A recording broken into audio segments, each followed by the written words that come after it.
वाणी एक प्रकार की नहीं, 4 प्रकार की है। एक चेतावनी की वाणी है, चेता देती है जीव को। एक भयानक है, डराती है कि या तो अच्छे काम कर ले, नहीं नरकों में जाना पड़ेगा, दुख उठाने पड़ेंगे, यमदूत ले जाएंगे तेरे को खींच के, तरह तरह की यातना देंगे। इंसान डरता है कि जीव की ये हालत होगी, तो बुराई का रास्ता छोड़ के अच्छाई के रास्ते पे आता है। चेतावनी का है कि अरे इंसान क्यों भटका हुआ है, सही रास्ते पे आ, तेरा रास्ता ये नहीं है। ये तो पशु पक्षी जीव जंतु सभी करते हैं ये काम, पेट सभी पालते हैं। इंसान अगर है तो इंसानियत के रास्ते पर चल। आत्मा से परमात्मा कहते हो, परमात्मा ने आपको अपना रूप दिया है। जो गुण परमात्मा में है वो इंसान में भी है। परमात्मा इन जीवों को बनाता है जो चलते फिरते हैं, लेकिन इंसान बिना बोलने वाली बेजुबान चीज़ों को बना के खड़ा कर देता है। इतना फर्क है। जितने मिट्टी के खेल खिलौने बनाता है इंसान बना सकता है, कोई जीव नहीं बनाता।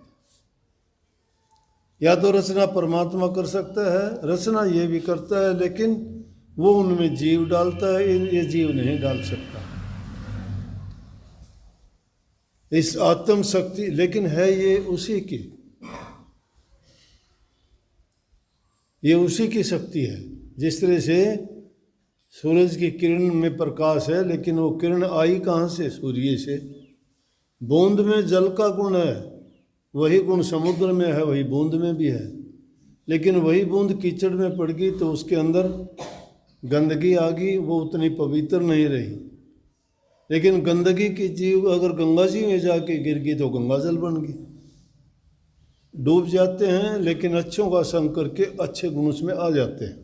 संतों की संगत में जीव जाग जाता है, सोता नहीं है। भूली हुई बात उसको याद दिलाते हैं संत। लेकिन दुर्भाग्य है, इंसान जो है बाहर की चमक दमक, इंद्रियों के भोग, शरीर के सुखों के लिए भागता फिरता है, और उनका परिणाम आखिर में दुख होता है। उनका परिणाम दुख होता है। अपने आप को सुखी मानते हैं, मन चाया खाते हो, मन चाया पहनते हो, मन चाया आराम करते हो, मन चाहे घूमते फिरते हो।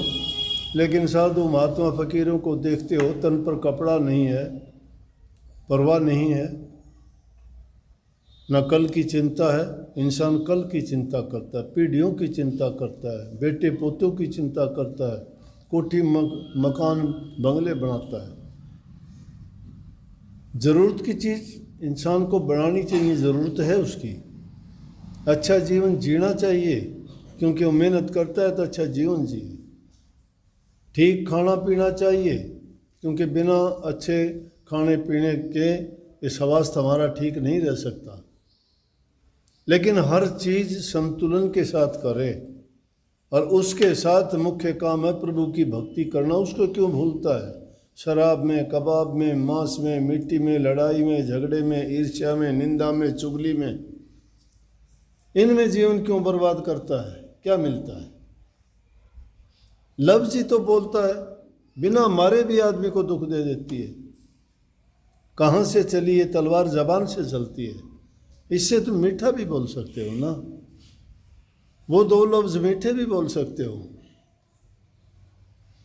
नफरत में तो 4 शब्द आते हैं, लेकिन प्यार में तो 2.5 आते हैं। पया दाया से यार पूरा, वो 2.5 अक्सर प्यार वाले नहीं बोलते ना। नफरत वाले, नफरत में भी 2.5 आते हैं तो ईर्ष्या। लेकिन वो गंदी चीज़ें क्यों सीखते हो जो तुम्हें दुख दे, अगले को दुख दे?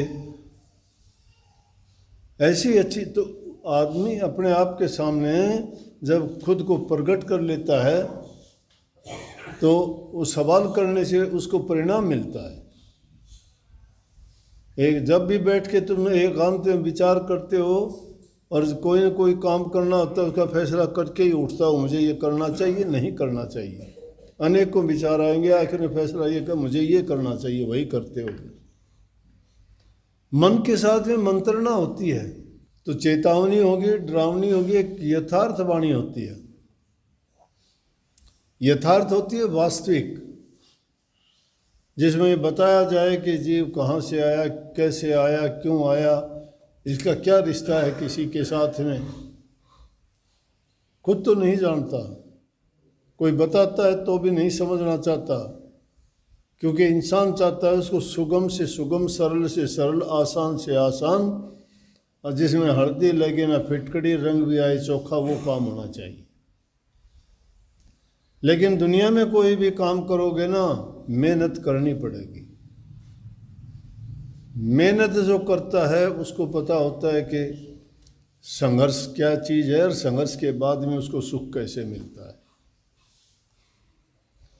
त्याग करने में जो तुम्हें आनंद मिलेगा ना, वो तुम्हें संग्रह में नहीं मिलेगा कभी भी। संग्रह में चिंता रहती है, त्याग में आदमी निश्चिंत होता है।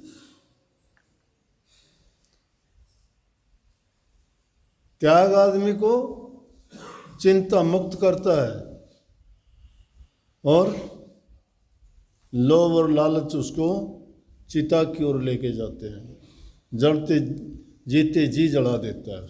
वो भावनाएं उसको टिकने नहीं देती।